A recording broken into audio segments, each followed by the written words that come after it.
Hello students, कैसे हैं आप सभी लोग। My name is Jaydeep Ameta from Saraswat international academy Vapi. और आज हम बात करने वाले हैं रिफ्रैक्शन के स्नेल्स लॉ के कुछ वेरिएशंस की, उसके कुछ एप्लीकेशंस की। हमने अभी तक स्नेल्स लॉ के बारे में बात करी थी, ग्लास स्लैब से रिफ्रैक्शन की बात करी थी। देन हमने टोटल इंटरनल रिफ्रैक्शन पढ़ा और उसके बाद कुछ क्वेश्चंस हमने लास्ट वीडियो में किए थे। आज भी हम ये डिटेक्शन पढ़ने के बाद कुछ क्वेश्चंस ही करेंगे, पर उससे पहले कुछ जल्दी से रिवीजन कर लेते हैं जो हम ऑलरेडी पढ़ चुके हैं, और कुछ नई बातें भी इसमें हम ऐड करेंगे। ठीक है, तो फर्स्ट थिंग अगर बात करें, बहुत छोटी सी बात है कि कंडीशन फॉर, इसका जो फर्स्ट डिरेक्शन है वो है कंडीशन फॉर नो रिफ्रैक्शन। ऐसा कब हो सकता है कि रिफ्रैक्शन हो ही ना, दो मीडियम है वहां पे, लाइट एक से दूसरे में जा रही है लेकिन फिर भी कोई रिफ्रैक्शन ना हो, ऐसा कब पॉसिबल है? तो भाई स्नेल्स लॉ क्या कहता है, mu one sin i is equal to mu two sin r। ये है स्नेल्स लॉ। अब सोचो अगर i 0 हो जाए तो क्या r भी 0 हो जाएगा? यस, ये कंडीशन एक है जब कोई रिफ्रैक्शन नहीं होगा, और ये i 0 होना मतलब जब जो इंसिडेंट रे है वो परपेंडिकुलर टू द बाउंड्री आ जाए, perpendicular to this separating boundary अगर आए तो हम बोलते हैं कि भाई नॉर्मल भी इधर ही है, this is normal, incident ray भी इसी तरफ आ रही है, तो आई यहाँ पे हो गया 0, क्योंकि एंगल जो बनता है वो नॉर्मल से बनता है, और अलोंग द नॉर्मल अगर आई है तो भैया यहाँ पे आई कितना हो जाएगा? 0। इसका मतलब if the light is incident normally on a boundary, तो हम कह सकते हैं कि भाई यहाँ पे कोई रिफ्रैक्शन नहीं होगा, जो रे है वो अनडेविएटेड यहाँ से चली जाएगी, रे अनडेविएटेड यहाँ से चली जाएगी। किस केस में? जब इंसिडेंट इज परपेंडिकुलर या नॉर्मल टू द बाउंड्री, और कह सकते हैं कि अलोंग द नॉर्मल। ठीक बात है, पक्के से? ठीक है। दूसरी बात, एक कंडीशन और क्या हो सकती है? एक तो आपने बोल दिया कि परपेंडिकुलर इंसिडेंट हो, दूसरा ये हो सकता है ना कि अगर म्यू1 इक्वल टू म्यू2 हो जाए, दोनों अगर मीडियम का रिफ्रैक्टिव इंडेक्स सेम हो जाए, तो क्या यहाँ पे भी आई इक्वल टू आर हो जाएगा? और अगर आई इक्वल टू आर हो गया मतलब फिर से अनडेविएटेड ये पास हो जाएगी, let's say this is normal, यहाँ अगर इंसिडेंट हो रहा है इस तरीके से तो ये अनडेविएटेड पास हो जाएगी इस तरीके से, तो जो आई है इज इक्वल टू आर हो जाएगा, कोई यहाँ पे डेविएशन नहीं होगा। तो इस केस में भी हम कह सकते हैं कि कोई रिफ्रैक्शन नहीं हुआ, पाथ में कोई चेंज नहीं हुआ। तो if the refractive indices of the two mediums are equal, तब भी ये चीज देखी जाएगी, कोई रिफ्रैक्शन नहीं होगा। ठीक है, बहुत बेसिक सी बात है। नो रिफ्रैक्शन मतलब या तो आई इक्वल टू 0 हो जाए तो आर इक्वल टू भी 0 हो जाएगा, या म्यू1 इक्वल टू म्यू2 हो जाए तो आई इक्वल टू आर हो जाएगा। और ये तो आपने कई बार ऐसे नोटिस भी किया होगा कि कोई ट्रांसपेरेंट सॉलिड अगर आप किसी लिक्विड में रख दो तो वो सॉलिड दिखना बंद हो जाता है ना, वो सॉलिड दिखता ही नहीं है, बस सिर्फ लिक्विड दिखता है आसपास। क्यों ऐसा? क्योंकि वहां कोई रिफ्रैक्शन हो ही नहीं पा रहा, तो बस जो रेज आ रही हैं वो सिर्फ स्ट्रेट रेज आ जा रही हैं, बिना रिफ्रैक्शन के आपको उन दोनों का जो मीडियम का सेपरेशन है वो विजिबल नहीं होगा, इसलिए आपको पूरा एक जैसा ही वहां पे दिखाई देगा। क्लियर है? दूसरी बात अगर करें तो हम ऑलरेडी ये बात देख चुके थे, फिर से जल्दी से रिवीजन कर लेते हैं। इसका जो दूसरा एप्लीकेशन है वो क्या है? बेंडिंग ऑफ लाइट रे। ऑलरेडी इस बारे में बात कर चुके हैं। क्या हमने बोला था कि अगर स्नेल्स लॉ आप लगाएं तो mu one sin i is equal to mu two sin r, और यहां से अगर मैं sin i by sin r को लिखना चाहूं तो क्या लिखूंगा? This will be mu two by mu one. अब अगर light passes from rarer to denser medium, if light passes from rarer to denser medium, तो क्या होगा? रेयर से डेंसर मतलब म्यू1 जो है वो म्यू आर लिख लेता हूं मैं, रेयर मीडियम है, और म्यू2 जो है उसको मैं म्यू डी लिख लेता हूं, मतलब वो डेंसर मीडियम है। और ऑब्वियसली डेंसर का जो म्यू होता है वो ज्यादा होता है, तो मैं जब sine i by sine r लिखूंगा तो क्या लिखूंगा? This will be equal to mu d by mu r which is more than 1। इसका मतलब I जो है इज मोर देन R। और क्या यही बात हमने बोली थी कि जब एक रेयर से डेंसर मीडियम की तरफ एक लाइट रे चलती है तो द रे बेंड्स टुवर्ड्स द नॉर्मल। इसका मतलब क्या हो गया, द रे बेंड्स टुवर्ड्स द नॉर्मल। ये बात हमने पहले भी बात करी थी, ठीक है। तो ध्यान रखेंगे हमेशा यहाँ से। आप चाहे तो एक डायग्राम बना भी सकते हैं, दिस इज नॉर्मल। ये जो रे आ रही है यहाँ पे, अगर एंगल आई है, ये चली जाती है इस तरफ विदाउट एनी डेविएशन, पर क्योंकि यहाँ रिफ्रैक्शन हुआ है और क्योंकि ये रेयरर से डेंसर मीडियम की तरफ आ रही है, तो जो रे जाएगी इस तरफ चली जाएगी। This r is less than i, bend toward the normal. ठीक है बात, पक्का। ऐसे कि इसका सेकंड केस देखो, तो अगर लाइट पासिस फ्रॉम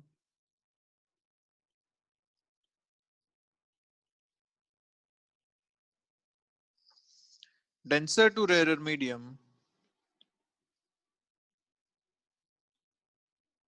तो क्या होगा, जब डेंसर से रेयर आ रही है तो sine i by sine r जब लिखा जाएगा तो उसको लिखा जाएगा mu r by mu d. इस केस में this is less than one, इसका मतलब i is less than are.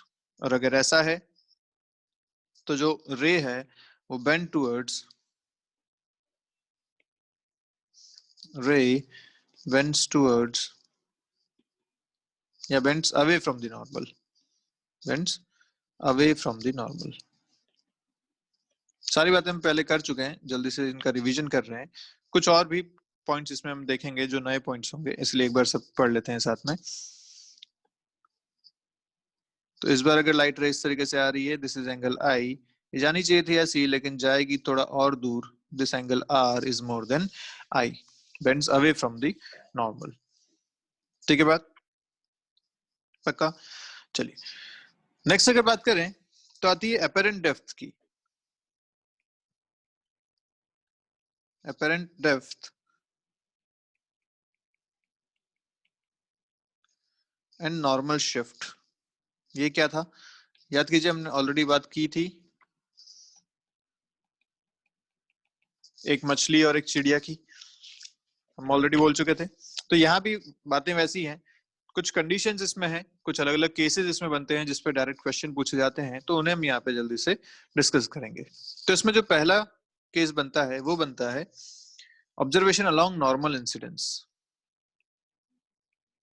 Observation along normal incidence.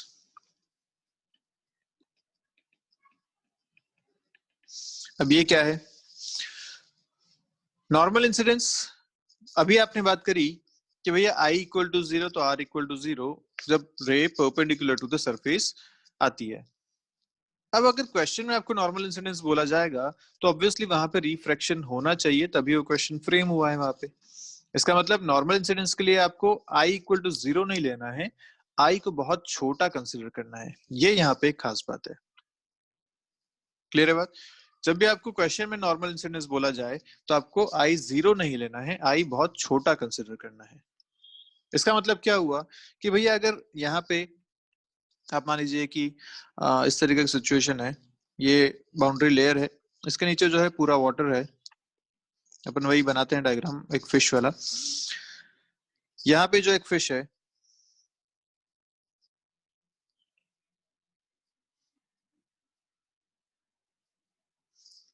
इससे जो रेज आ रही है ये एक ऑब्जेक्ट की तरह काम कर रहा है, दिस इज ऑब्जेक्ट ओ।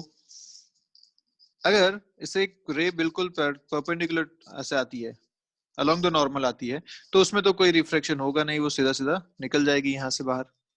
लेकिन सोचो एक रे अगर इस तरफ जाती है इस डायरेक्शन में, तो इसका रिफ्लेक्शन होगा, और क्योंकि ये डेंसर से रेयर में आ रही है, ये अवे फ्रॉम द नॉर्मल चली जाएगी इस तरीके से।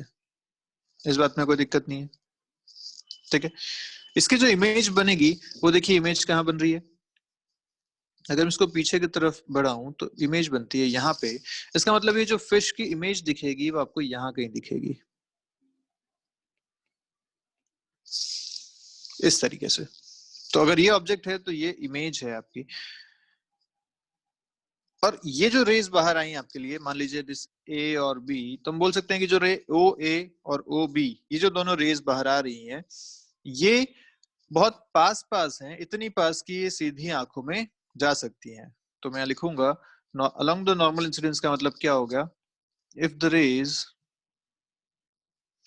ओ A and O B are close enough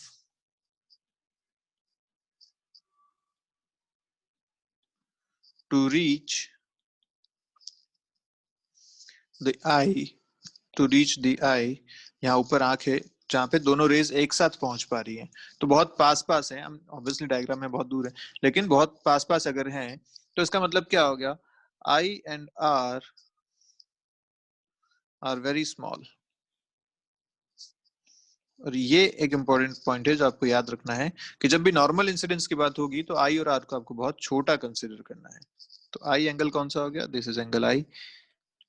ऐसे ही यहाँ पे जो एंगल होगा, दिस इज एंगल आई, और ये एंगल हो गया आपका एंगल आर। तो ये आई और आर बहुत छोटे हैं, ये आपको मान के यहाँ पे चलना है, ठीक है। अब अगर इसको सॉल्व करना है हमें, तो हमने पहले भी बात करी थी कि जो अपेरेंट डेप्थ थे और जो एक्चुअल डेप्थ थे वो क्या क्या थी। इस बॉर्डर से जो इमेज की डेप्थ थे उसको आपने बोला था अपेरेंट डेप्थ, डी अपेरेंट, और जो एक्चुअल डेप्थ थी वो क्या थी, इस बॉर्डर से जो ऑब्जेक्ट की डिस्टेंस थी वो थी डी एक्चुअल। ऐसा अगर एक्चुअल डेप्थ मान लीजिए टी है, जो थिकनेस ऑफ द मीडियम है वही है यहाँ पे टी है, अब अपने को इनका रिलेशंस देखना है, ठीक है। तो हम ऑलरेडी इसका रिलेशन निकाल चुके थे। क्या रिलेशन बताया था आपने, हमने बोला था कि यहाँ साइन आई और साइन आर को हम approximately, sine i is approximately equal to 10 आई। क्यों ऐसा, क्योंकि ये बहुत छोटे एंगल्स हैं, और अगर ये डिस्टेंस लेट्स से पी है, तो मैं यहाँ पे पी और डी ए पी या डी ए सी की टर्म में सारी चीजें लिख सकता हूँ। क्या क्या लिखूंगा, तो sine i is equal approximately equal to 10 i, which is again equal to p by ds ac। कैसे आया ये, अब ये वाला ट्रायंगल कंसिडर कीजिए, बड़ा वाला ट्रायंगल, यहाँ पे दिस एंगल इज i और ये है p, ये है dac, तो यहाँ से आप 10 लिख सकते हैं, 10i is equal to p by dac। ऐसे ही sin r is approximately equal to 10r, और r जब बन रहा है तो उसको लिखा जा सकता है p by d apparent ap। ये छोटा वाला ट्रायंगल आप कंसीडर कर सकते हैं, दिस ट्रायंगल, इस ट्रायंगल में ये P है, ये DAP है और ये एंगल R है, तो यहाँ पे 10R आप इस तरीके से लिख पाएंगे, ठीक है। अगर स्नेल्स लॉ में इस इक्वेशन को अपन रखें, तो स्नेल्स लॉ क्या कहता है, μ1 sin I is equal to, ये अपन यहाँ पे ठीक है, चलिए μ1 μ2 sin R ऐसा कर सकते हैं, दिस इज μ1, दिस इज μ2, इस तरीके से, ठीक। μ1 इज हियर म्यू डेंसर और μ2 हियर इज म्यू रेयरर, ये बात भी हम जानते हैं। अगर इसमें अपन पुट करें तो लिखेंगे μ1 sin i की जगह डाल सकते हैं p by dac actual depth, equal to μ2 sin r की जगह डाल सकता है p by d apparent, ठीक है। p से p कैंसिल हो रहे हैं, यहाँ पे क्या मिल रहा है, actual depth by apparent depth is equal to μ1 by μ2, है ना। और μ1 by μ2 क्या है यहाँ पे, this is nothing but mu denser by mu rarer, यही है, which is again more than 1। तो यहाँ से मैं एक बात समझ में आती है कि d actual is more then d apparent, मतलब जो इमेज है वो थोड़ी सी उठी हुई दिखेगी, या इसको ऐसा लिख सकता हूँ, d apparent is less then d actual। तो जितना ऑब्जेक्ट एक्चुअली नीचे है उसकी इमेज थोड़ी सी उठी हुई दिखेगी, यही बात अपने को यहाँ से प्रूव होती है। और यहाँ पे अगर mu d by mu r को मैं म्यू बोल देता हूँ, ठीक है, this is equal to mu, जो रिलेटिव रिफ्रैक्टिव इंडेक्स आपका होता है is mu which is more than 1। तो यहाँ क्या लिखा जा सकता है, d apparent is equal to D A C by mu, ठीक है, where mu is mu d by mu r. आप इसे ऐसे रख सकते हैं, दिस इज बड़ा बाई छोटा, ठीक है, बड़ा बाई छोटा क्या है, रिफ्रैक्टिव इंडेक्स जो डेंसर का है वो बड़ा होता है, रेयरर का छोटा होता है, तो म्यू इज बड़ा बाई छोटा, वो आप यहाँ पे याद रख सकते हैं। apparent depth equal to actual depth by mu, where mu is relative refractive index of mu denser by mu rarer. Clear है बात, अच्छे से याद रहेगा, ये इंपॉर्टेंट फॉर्मूला है, क्वेश्चन सीधे सीधे पूछे जाते हैं इस पे। ठीक है, यहाँ पे एक नई टर्म और पढ़ते हैं, यहाँ तक तो हम ऑलरेडी पढ़ चुके थे, एक नई टर्म यहाँ पे और आती है। दिस टर्म इज, जो ये इमेज और ऑब्जेक्ट के बीच के डिस्टेंस है, ये अगर डिस्टेंस x है तो इस डिस्टेंस को कहते हैं नॉर्मल शिफ्ट। क्या कहते हैं, नॉर्मल शिफ्ट। नॉर्मल शिफ्ट क्यों, क्योंकि ये शिफ्ट अलोंग द नॉर्मल हुआ है, देखिए ओ आई ये जो है वो अलोंग द नॉर्मल चल रहा है, तो x इज नॉर्मल शिफ्ट, और वो कितना है, हियर नॉर्मल शिफ्ट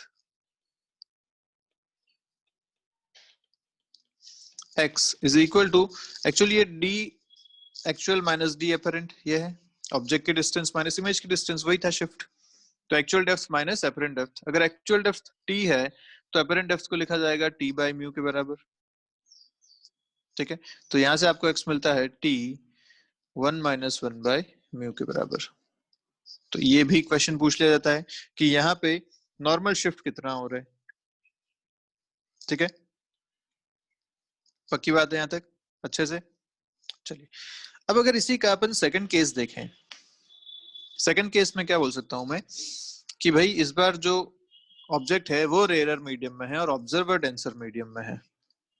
ठीक है, तो इस बार अगर ऐसा है कि if μ1 is less than μ2, situation कुछ ऐसी हो गई कि इस बार पंछी ऊपर है और ये पंछी जो है ये ऑब्जेक्ट का काम कर रहा है, तो इसको थोड़ा सा और थोड़ी जगह लेके बनाते हैं। ये जो पंछी है ये ऑब्जेक्ट का काम अगर कर रहा है और नीचे अगर ऑब्जर्वर है, ये this is μ1, this is μ2, this is mu rarer, this is mu denser, ऐसा हिसाब इस बार है अपने पास। ठीक है, तो जो रे यहाँ से नॉर्मल आएगी वो तो बिल्कुल नॉर्मल निकल जाएगी, उसमें तो कोई दिक्कत वाली बात है नहीं अपने को। ठीक है, जो रे यहाँ पे किसी एंगल पे इंसिडेंस होगी, लेट्स से किसी एंगल आई पे यहाँ पे आई, तो ये क्योंकि डेंसर में जा रही है तो ये नॉर्मल के पास आ जाएगी इस तरीके से, ये यहाँ आएगी। अगर मैं इसको पीछे की तरफ बढ़ाऊं तो पीछे की तरफ जब देखेंगे तो ये यहाँ आके कहीं मिलेगी इस पुरानी वाली रे से, इस पोजीशन पे। मतलब जो आपको इमेज दिख रही है वो अब यहाँ पे दिख रही है, दिस इज द इमेज। ठीक है, इनको अगर कैलकुलेट किया जाए तो फिर से वही बात है कि ये नॉर्मल से एंगल आर बन रहा है यहाँ पे, so again this angle is also r. फिर से आप वही पूरा ज्योमेट्री यहाँ यूज करेंगे। सीधा सीधा मैं आपको बता देता हूँ इस बार क्या आपको आंसर मिलने वाला है। पिछली बार मिला था कि d apparent is less then D actual, इस बार आपको उल्टा मिलेगा, क्योंकि इस बार जो ऑब्जेक्ट है वो रेयर मीडियम में रखा हुआ है और जो ऑब्जर्वर है जहां देखा जा रहा है वो डेंसर मीडियम में है। तो यहाँ पे इस बार अगर देखा जाए तो जो रिलेशन बनेगा आपके पास वो बनेगा μ1 इज लेस देन μ2, ऑलरेडी लिख चुके हैं, या μ1 बाय μ2, जिसे आप mu r by mu denser बोलते हैं, जो 1 बाय म्यू भी हो जाता है क्योंकि म्यू इज बड़ा बाई छोटा, तो this is 1 by mu is less then 1।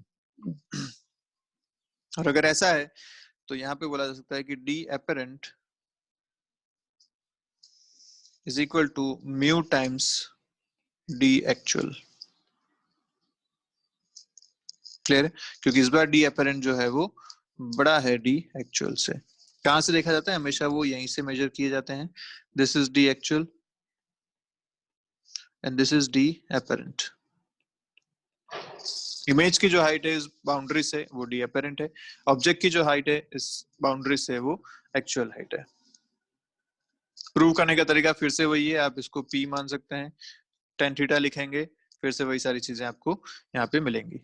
Actual thickness को अगर टी बोला जाए और ये जो आया है आपके पास एक्स आया है, अगेन नॉर्मल शिफ्ट, क्योंकि ये नॉर्मल की डायरेक्शन में है और आई का डिफरेंस, तो फिर से हम लिख सकते हैं यहाँ पे जो एक्स आएगा, this normal shift x is equal to d apparent minus d actual. कितना हो जाएगा ये हो जाएगा म्यू माइनस 1 इंटू टी के बराबर। तो ध्यान रखिएगा दोनों केसेस में अपरेंट शिफ्ट कितना होता है और डी एक्चुअल और डी अपरेंट का रिलेशन क्या होता है, सॉरी नॉर्मल शिफ्ट और अपरेंट और एक्चुअल का रिलेशन क्या क्या है। ठीक है, दोनों क्या क्या कंडीशंस थी एक बार फिर से लिख लेते हैं यहाँ पे। ये कंडीशन थी पहली वाली, जब आपने बोला था कि ऑब्जेक्ट जो है वो डेंसर मीडियम में रखा हुआ है, ऑब्जर्वर जो है वो रेयर मीडियम में रखा हुआ है। तो यहाँ पे इस केस में अगर μ1 was more than μ2, इस केस में μ1 is more than μ2, इसका मतलब ये कि object in a denser medium is seen from a rare medium. आप चाहे तो लिख सकते हैं object is in denser medium and seen from rarer medium। ठीक है, और जो दूसरा केस हमने यहाँ पे देखा, इस केस में हमने देखा कि object is in rarer medium and seen from denser medium। ठीक है, तो ये सारी बातें हम पहले भी कर चुके थे। यहाँ पे बस एक नॉर्मल शिफ्ट हमने नया पढ़ा। नॉर्मल शिफ्ट के जो दोनों फॉर्मूलाज हैं आपको ध्यान होने चाहिए, विद कंडीशन ऑब्जेक्ट कहाँ है ऑब्जर्वर कहाँ है, उसके हिसाब से आपको ये चीजें ध्यान रखनी है पक्के से। ठीक है, पक्की बात है। चलिए आगे बढ़ते हैं, बात करते हैं ग्लास लैब वाली। उसमें हमने एक बात करी थी लेटरल शिफ्ट। क्या बोला था? लेटरल शिफ्ट या लेटरल डिस्प्लेसमेंट, है ना। अब नॉर्मल डिस्प्लेसमेंट और लेटरल डिस्प्लेसमेंट को अगर मैं कंबाइन करूं, उन दोनों को रिलेट करूं, तो कैसे कर सकते हैं इस बारे में बात करते हैं। ठीक है, तो चलिए इसका जो तीसरा केस है उस बारे में बात करते हैं। ये ग्लास लैब के बारे में बात हो रही है।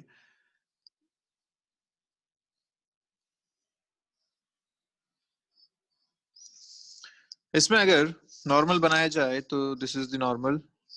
मान लीजिए ऑब्जेक्ट, एक रे जो आ रही है वो रे इधर से आ रही है। हम जानते हैं कि यहाँ पे जो शिफ्ट होगा वो कैसा होगा, जो फाइनल एमर्जेंट रे होगी वो parallel to the incident ray होगी। ऐसा ही होता है। तो अगर मैं यहाँ पे बनाऊं इस डायरेक्शन में, तो कह सकते हैं कि भाई यहाँ जो रे चलेगी वो थोड़ी सी अंदर की तरफ चलेगी क्योंकि ग्लास है, डेंसर मीडियम है। फिर जो रे बाहर निकलेगी वो इस तरीके से बाहर आ जाएगी, पैरेलल टू द इनिशियल रे। ठीक है, ऐसा यहाँ पे सिचुएशन बनती है। ठीक है भैया, अगर ये एंगल थीटा है तो ये एंगल भी थीटा होगा, ये बात भी हम जानते हैं, दोनों रेस पैरेलल निकलती हैं। अब अगर इमेज यहाँ पे बनाई जाए तो देखिए, जो रे यहाँ से पैरेलल या अलोंग द नॉर्मल चलती, लेट्स से एक रे यहाँ से अलोंग द नॉर्मल चल रही है अंदर की तरफ इस डायरेक्शन में, तो वो बिल्कुल स्ट्रेट ऐसे चली जाती, उसमें कोई डेविएशन नहीं होता, वैसे जाती। मतलब अगर यहाँ पे एक ऑब्जेक्ट है तो इमेज उसकी यहाँ पे बनने वाली है, या इसको अगर मैं आई डैश बोल दूं, दोनों रेज यहाँ पे कटती पीछे की तरफ। ध्यान से देखें तो जो ऑब्जेक्ट यहाँ पे बन रहा है, अगर यहाँ पे एक ऑब्जेक्ट था तो उसकी जो इमेज बनती है वो कहाँ बन रही है, उसकी जो इमेज बन रही है वो यहाँ बन रही है। ठीक है, क्योंकि जो रेज, मान लीजिए यहाँ पे एक बंदा खड़ा है, इसकी आंख यहाँ पे है, अगर वो ये रे को आते हुए देख रहा है तो वो क्या देखेगा कि ये रे कहाँ से आई है, उसको लगेगा ना कि ये रे यहाँ से आई है इस पोजीशन से, जबकि एक्चुअली रे आई कहाँ से थी, एक्चुअली रे यहाँ से आई थी, दिस इज द ऑब्जेक्ट। पर क्योंकि ये ग्लास स्लैब बीच में रखी हुई थी, इसकी वजह से ये शिफ्ट हो गया और इस ऑब्जर्वर को लगा कि ये जो रेज आ रही है वो यहाँ से आ रही है, तो ये जो ऑब्जेक्ट यहाँ है इसकी इमेज यहाँ बन रही है, दिस इज द इमेज। इस बात पे कोई दिक्कत नहीं है, पक्का। अब जो शिफ्ट है वो अपन बात करते हैं कि this O I is normal shift,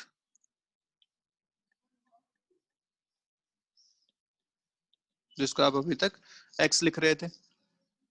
ये नॉर्मल शिफ्ट क्यों है? क्योंकि ये अलोंग द नॉर्मल शिफ्ट हुआ है, देख पा रहे हैं, this is along the normal.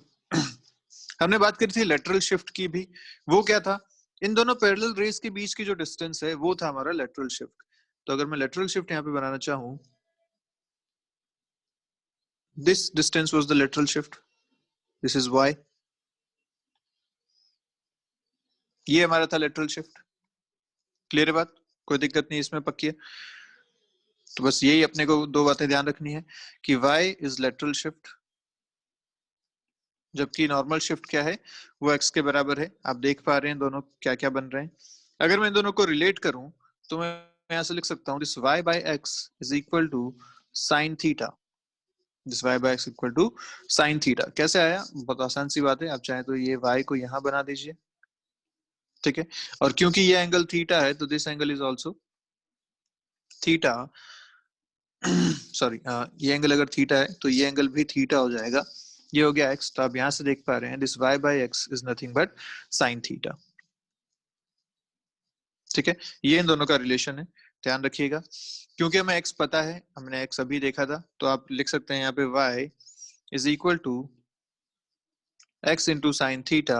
और x को आपने कितना लिखा था, x was mu minus one into, sorry 1 - 1/μ into T, ये था। तो बस वो आप यहाँ यूज कर सकते हैं। तो y आपको मिल जाएगा यहाँ से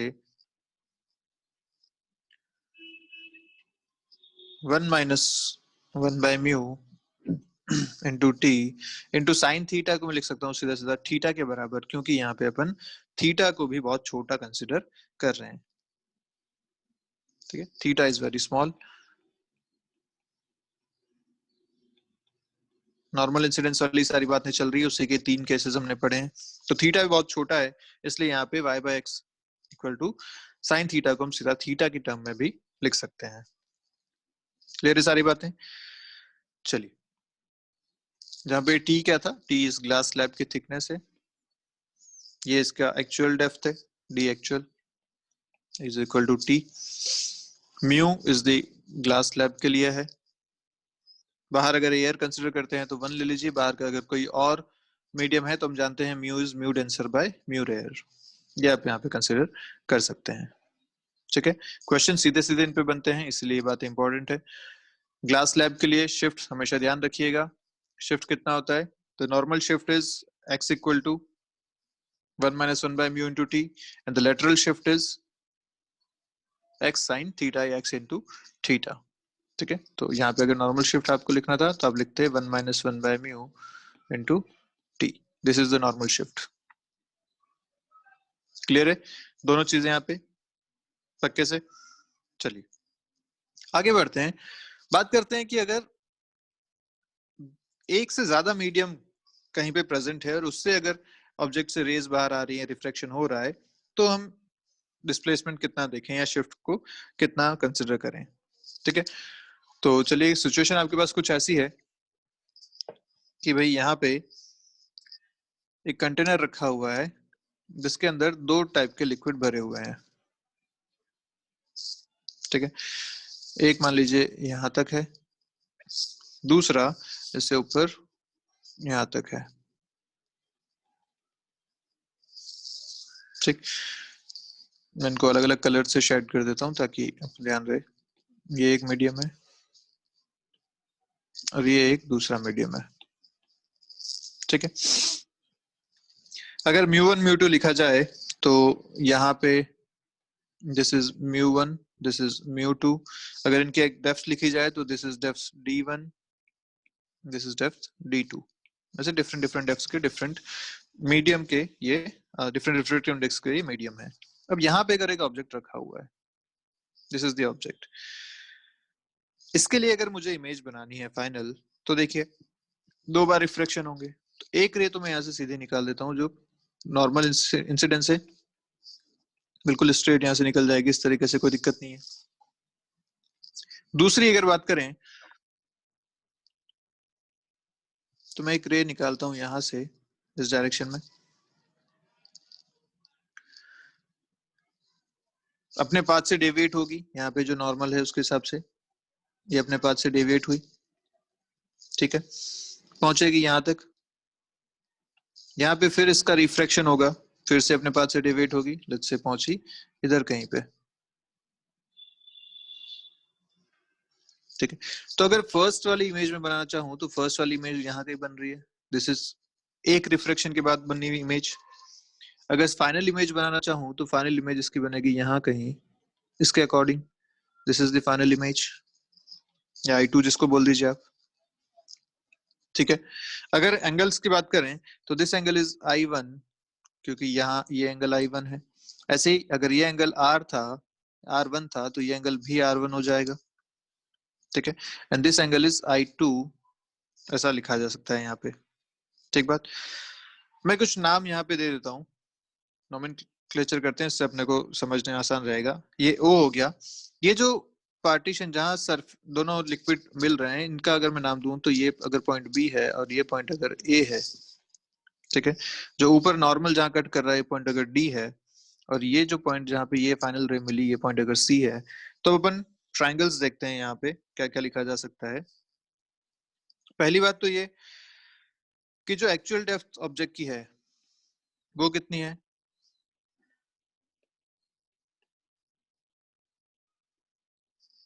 वो लिखा जाएगा DAC is equal to D1 plus D2, this is the actual depth, है ना। अगर मैं यहाँ पे स्नेल्स लॉ लगाता हूँ फर्स्ट रिफ्रैक्शन के लिए, फॉर फर्स्ट रिफ्रैक्शन जो दोनों मीडियम की बाउंड्री पे हो रहा है, तो क्या लिखूंगा, μ1 sin I1 is equal to μ2 sin R, ये लिखा जाएगा। अब क्योंकि बात हो रही है नॉर्मल इंसिडेंस की, सारे केसेस उसी के चल रहे हैं, ये फोर्थ केस है नॉर्मल इंसिडेंस का, जब दो मीडियम रखे हुए हैं। तो जब नॉर्मल इंसिडेंस की बात हो रही है तो I1 and R are very less है, नॉर्मल इंसिडेंस की बात है।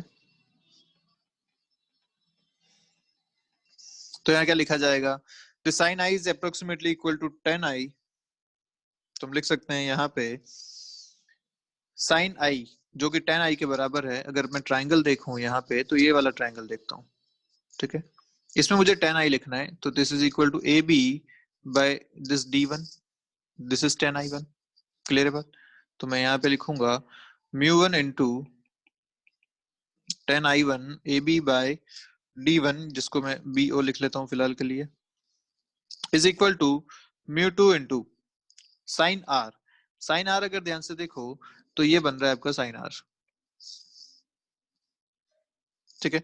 साइन R कैसे लिखेंगे आप यहाँ पे, AB बाय BI1, क्योंकि ये एंगल R1 है तो हम जानते हैं कि ये एंगल भी आपका R1 हो जाएगा,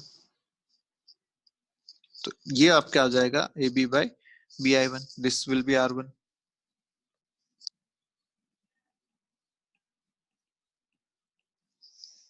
ठीक है।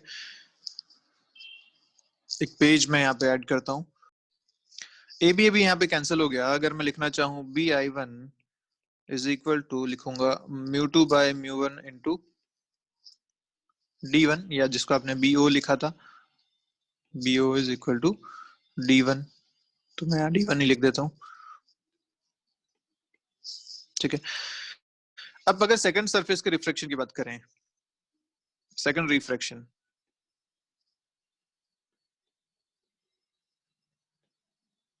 तो वहां क्या क्या लिखा जाएगा, वहां लिखा जाएगा μ2 sin R is equal to, जो बाहर एयर है, sin I2, है ना, देख पा रहे हैं यहाँ पे।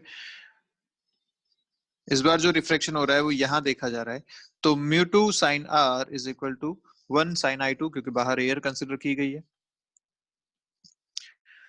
इसको अगर फिर से लिखा जाए tan थीटा की टर्म्स में, तो मैं लिखूंगा μ2 sin R को वही लिखूंगा CD by DI1 is equal to 1 into CD by DI2, ठीक है। कहां से आया ये DI1 और DI2, देखिए ये और ये एक ट्रायंगल बन रहा है, यहाँ पे आपने 10 लिखा। ऐसे ही ये और ये एक ट्रायंगल बन रहा है, यहाँ पे आपने 10 लिखा। इन दो ट्रायंगल्स में आप 10 लिखते हैं तो ये दोनों आपको एक्सप्रेशन मिल जाएंगे। जब सॉल्व करें फाइनली तो क्या मिल रहा है यहाँ से, DI2 is equal to DI1 bye μ2, ये आपको एक्सप्रेशन मिल गया। पर हम जानते हैं कि this DI1 is equal to DB plus BI1, कोई दिक्कत इसमें, DI1 is equal to DB plus BI1, कोई दिक्कत वाली बात नहीं है। और क्योंकि हमें दोनों अलग अलग बातें पता है, this dB is nothing but this d2 and this bi1 जो अभी आपने फर्स्ट रिफ्रैक्शन से कैलकुलेट किया था, तो मैं यहाँ पे इसको पुट करता हूँ, तो क्या फाइनल एक्सप्रेशन मिलता है, this is equal to d2 plus, ये आपने अभी निकाला था mu2 by mu1 into d1। ठीक है, तो di2 अगर मैं लिखना चाहूँ यहाँ से अब, तो di2 क्या आ जाएगा, इस एक्सप्रेशन से आप देख पा रहे हैं यहाँ से di2 will be di1 by mu1 या by mu2, तो फाइनली जब लिखेंगे तो लिखेंगे d1 by mu1 plus d2 by mu2, ये आपको एक एक्सप्रेशन बनता है final expression. And this di2 is nothing but d apparent, this di2 is nothing but d apparent।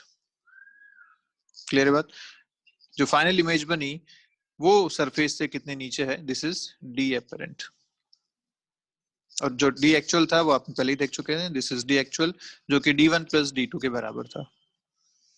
तो ये अपने पास फाइनल एक्सप्रेशन मिला। जब दो लिक्विड्स हो तो आप इस तरीके से इसे सॉल्व करेंगे, ये आपके पास फाइनल एक्सप्रेशन बनेगा d1 by mu1 plus d2 by mu2, this will be the d apparent।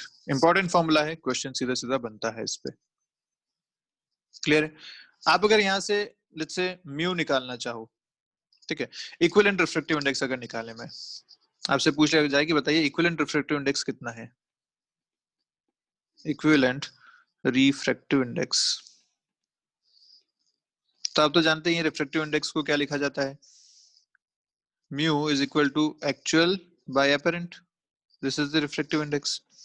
तो एक्चुअल कितना था, d1 प्लस d2 था, एपरेंट आपने अभी कितना लिखा, ये लिखा है d1 by mu1 plus d2 by mu2। अगर मैं दोनों लिक्विड का मिला के इक्विवेलेंट रिफ्रैक्टिव इंडेक्स लिखना चाहूँ तो इस तरीके से लिखूंगा, ये आपका एक्सप्रेशन बनेगा।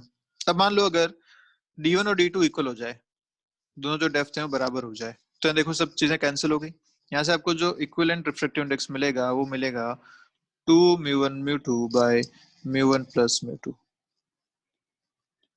ये क्या है, this is harmonic mean of mu1 and mu2।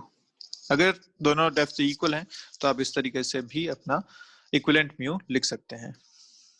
अब अगर यहाँ पे दो से ज्यादा होते तो क्या करते, लिक्विड मान लो दो से ज्यादा होते, तो सीधा सा हिसाब है, जो अपने पास एक्सप्रेशन बन रहा है वही बनता, डी अपरेंट बनता आपके पास d1 by mu1 plus d2 by mu2 plus d3 by mu3, इस तरीके से चलता रहता। क्लियर है, अगर आपको इक्विवेलेंट लिखना होता तो आप इक्विवेलेंट फिर से वही लिखते, mu equivalent is equal to D A C by D apparent, तो ये होता d1 plus d2 plus d3 जितने भी चल रहे हैं वो होता, डिवाइड बाय डी अपरेंट जो अभी आपने लिखा d1 by mu1 plus d2 by mu2 plus d3 by mu3। इस तरीके से आप वहां से अपना अपरेंट भी refractive index, sorry equivalent refractive index भी कैलकुलेट कर सकते थे। तो फॉर्मूलाज इंपॉर्टेंट है, ध्यान रखिएगा, जब भी दो से ज्यादा लिक्विड वहां पे हो, दो से ज्यादा कह सकते हैं मीडियम वहां पे हो, तब ये फॉर्मूला भी यूज डायरेक्ट कर सकते हैं। क्लियर है सारी बातें, ये कब वैलिड है, जब नॉर्मल इंसिडेंस होगा तब, ध्यान रखिएगा सारी सिचुएशन कब वैलिड है, ये जब नॉर्मल इंसिडेंस होगा तब। ठीक है, तो चलिए क्वेश्चन करते हैं इस पे बेस्ड जल्दी से। क्वेश्चन क्या कह रहा है देखिए, in a tank 4 centimetre thick layer of water, आपको दे रखी है ये, floats on a 6 centimetre thick layer of an organic liquid, ये दे रखा है। तो यहाँ पे दो लिक्विड्स हो गए, एक वाटर हो गया, let's say this is water, और इससे नीचे जो है जहाँ पे एक ऑर्गेनिक लिक्विड है अलग, दोनों की आपको थिकनेस दे रखी है, this thickness is 4 centimetre, this thickness is 6 centimetre. ठीक है, आपको क्या पूछा गया, दोनों का म्यू गिवन है, viewing at the normal incidence, they the condition normal incidence, how far below the water surface does the bottom of the tank appears to be, water surface से मतलब यहाँ से कितना नीचे इस टैंक का बॉटम हमें दिखेगा। तो एक्चुअल अगर डेप्थ देखो तो यहाँ अगर एक ऑब्जेक्ट रखा हुआ है टैंक की बॉटम पे, तो डी एक्चुअल अगर देखा जाए तो वो है 4 centimetre plus 6 centimetre which is 10 centimetre. लेकिन डी अपरेंट अगर मेजर किया जाए तो अभी हमने बात करी थी होता है d1 by mu1 plus d2 bye μ2 रखते हैं। वाटर के लिए अगर बात करें तो 4 बाय वाटर का म्यू दे रखा है आपको 4/3 प्लस अगर उस ऑर्गेनिक लिक्विड की बात करें तो इसके लिए दे रखा है 6 डिवाइड बाय 1.48। ये आपको मिलेगा डी एपरेंट। इसको जब सॉल्व करेंगे तो फाइनल आंसर जो आपको मिलता है वो मिलेगा 7.05 centimetre. So this D apparent will be 7.05 centimetres. ये आपका आंसर आ जाएगा। क्लियर? तो जो ऑब्जेक्ट है उसकी इमेज आपको दिखेगी यहाँ कहीं पे। This will be the image जो ऊपर से आपको दिखेगी। This D apparent is measured from the upper layer, यहाँ से 7.05 सेंटीमीटर्स। ठीक है, ये आपका क्वेश्चन हो गया। अब इसे मान लीजिए आपसे पूछते कि बताइए म्यू इक्विवेलेंट कितना है। अगर आपसे पूछा जाता बताइए mu equivalent for the two medium कितना हो गया, तो आप क्या लिखते हैं? ये लिखते हैं D actual divide by D apparent. कितना आता है? डी एक्चुअल 10 है, ये है 7.05। ये आपको आंसर मिल जाता यहाँ से म्यू इक्विवेलेंट का। ठीक है, पक्का? चलिए, तो आई गेस यहाँ तक आपको सारी बातें क्लियर हैं। एक क्वेश्चन जल्दी से और कर लीजिए। क्वेश्चन क्या कह रहा है देखिए। एक ऑब्जर्वर है, looks at an object kept at a distance 30 centimeter in air. Okay.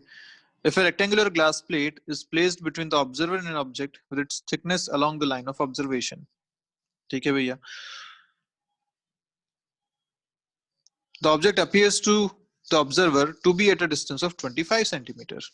जैसे आपने वो ग्लास प्लेट बीच में रखी, उसके बाद जो एक्चुअल डिस्टेंस थी 30 सेंटीमीटर की, वो अब 25 सेंटीमीटर दिखने लग गई।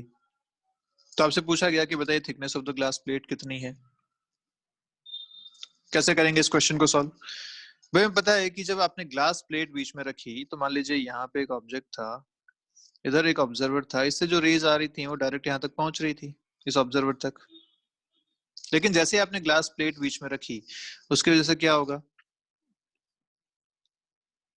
अब इसमें एक नॉर्मल शिफ्ट आएगा। इस नॉर्मल शिफ्ट की वजह से जो अब इसको ऑब्जर्वर को जो रेज आती हुई दिखेंगी वो यहाँ कहीं से आती हुई दिखेंगी। नहीं, बात हम ऑलरेडी कर चुके हैं। इस तरीके से भी इसको यहाँ पे रेज आती हुई दिखेंगी।